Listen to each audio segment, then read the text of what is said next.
Hello បងប្អូនខាងលើជារូបភាពសកម្មភាពនៅខាងកឋានចឹងឡានបាញ់របស់យើងគឺយើងបានឈរតាមបច្ចេកទេសមានស្មាច់មានអីជើងបានត្រឹមត្រូវអញ្ចឹងពីយើងឈរបាញ់គឺយើងទីមួយគឺយើងមើលដីទីតាំងដី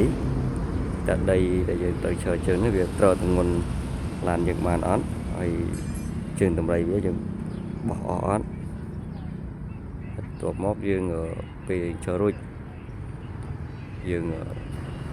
យកវាមើលតើទម្ងន់ដីក្នុងដីតើវាត្រូវនឹងទម្ងន់ដងដែលយើងបោះលាហើយបោះ